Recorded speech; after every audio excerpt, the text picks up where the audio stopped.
উনি আমাকে পুত্রের মতোই স্নেহ করতেন, ভালোবাসতেন, প্রশ্রয় দিতেন এবং আমার যা কিছু অভিনয় সম্পর্কে ধারণা, জীবনবোধ, সমস্ত কিছু যা সব কিছুই আসলে কিছুতেই তার প্রভাব সবচেয়ে বেশি আমার জীবনে।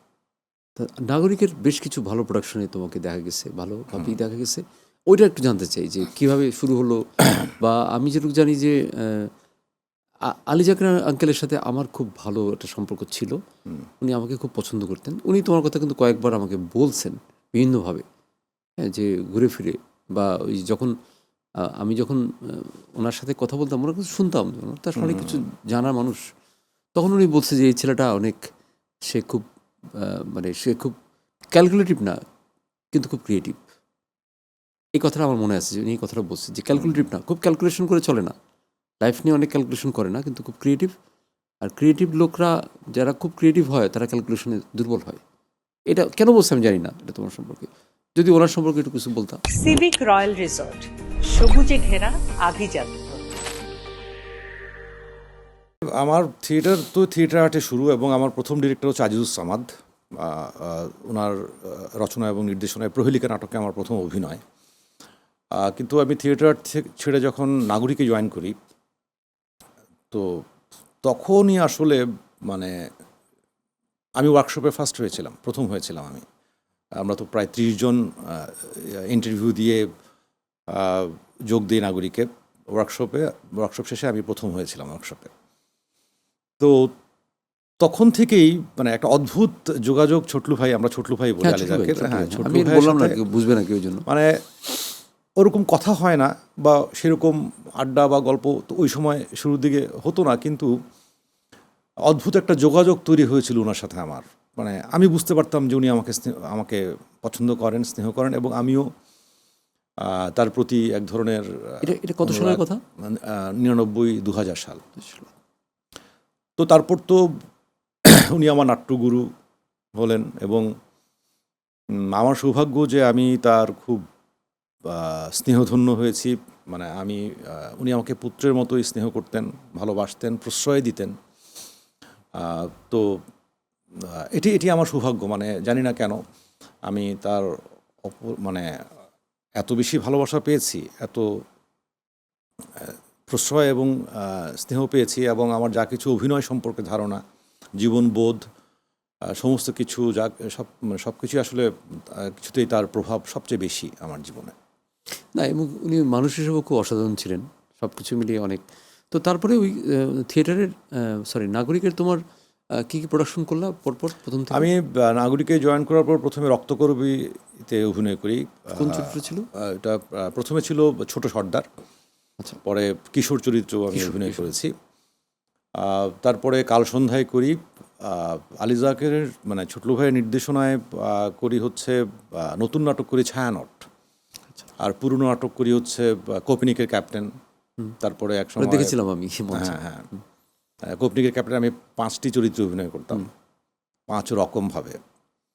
ছায়ানট, কোপনিকের ক্যাপ্টেন, তারপরে অচলায়তনে পঞ্চক করলাম আলী জাকের ডিরেকশনে, তারপর কাঁঠাল বাগান করলাম, পরপর একদম এভাবে। হ্যাঁ, পরপর হ্যাঁ, এবং ওনার নাটকগুলোতেই মানে আমি একটু ভালো চরিত্র পেতাম, অন্য ডিরেক্টরের নাটকে ভালো চরিত্র পেতাম না। তো সেইভাবেই আসলে না, মঞ্চে যে মঞ্চের জায়গা থেকে যদি বলি, যে মঞ্চে একটা ভালো অভিনেতা হিসেবে তোমার নাম ডাক হয়ে গেছিল তখন আর কি, আমি যেটুকু জানি। তারপর টিভিতে কীভাবে আসলে? টেলিভিশনে আসা প্রথমত হচ্ছে আমি নাটকে অভিনয় করি 2000 সালেই। আমাকে কবির বাবু ভাই ডিরেক্টর, তখন উনি অ্যাসিস্ট্যান্ট ডিরেক্টর ছিলেন, অরুণদারকে অ্যাসিস্ট করতেন, অরুণ চৌধুরী। তো উনি একদিন আমাকে বললো যে অমুক দিন চলে আয় তো এখানে। আমি যে কেন, একটা নাটকে অভিনয় করবি? আমি যে নাটকে অভিনয়, আরে আয় আয় করতে হবে তো। তো গেলাম, যাওয়ার পর আমাকে একটি মাস্তানের চরিত্র দেওয়া হয়েছে, মাহফুজ ভাইকে গুলি করে মারবো। তো সেটা হচ্ছে আমার প্রথম নাটক।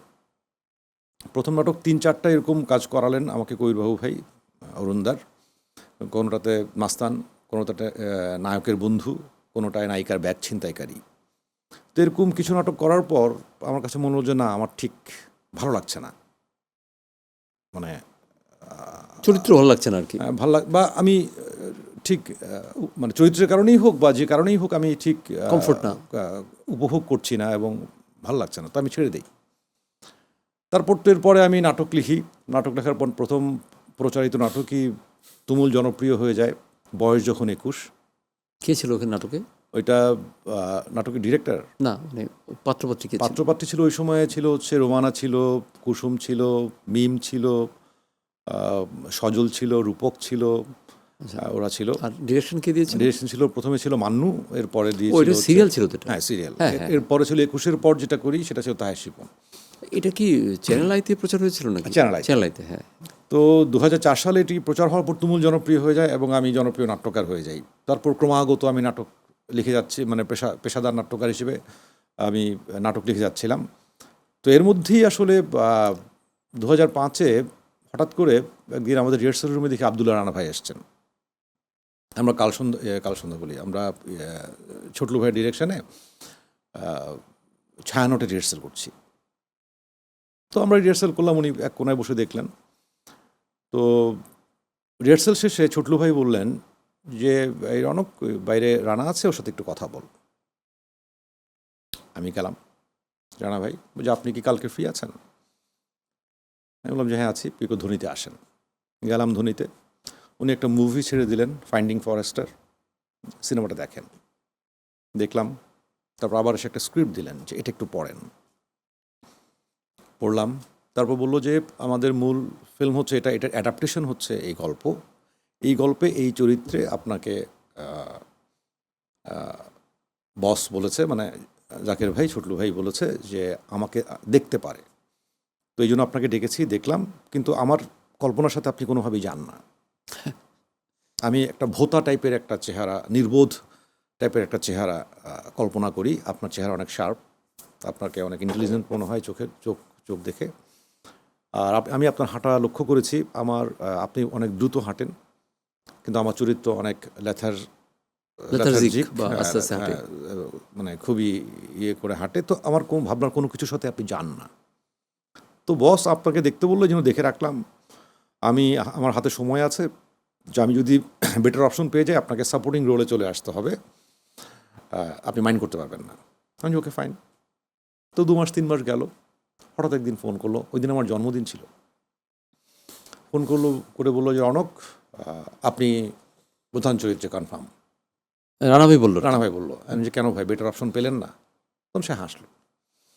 তো এই প্রধান চরিত্রে অভিনয় করলাম। এই গল্পটা ছিল হচ্ছে 2 অসমবয়সী বন্ধুর গল্প, মানে একটা ইয়াং ছেলের সাথে মানে একজন হারিয়ে যাওয়া লেখক, বৃদ্ধ আলী জাকের এবং আমি অভিনয় করেছিলাম ওই নাটকে। আমিও মেরিল প্রথম আলো অ্যাওয়ার্ড পাই, সমালোচক পুরস্কার পাই, আলী জাকেরও পুরস্কার পান, রানা ভাই। সেটা মনে আছে আমার। নাটকের নামটা কি ছিল জানি? ঘোড়সাওয়ারের স্বপ্ন। ঘোড়সওয়ারের স্বপ্ন, হ্যাঁ। তো ওইটাই হচ্ছে আমার টেলিভিশন নাটকের মানে অভিনেতা হিসেবে আবার শুরু। সিভিক রয়্যাল রিসর্ট, কিনুন আভিজাত্য, নিশ্চিত করুন ভবিষ্যৎ।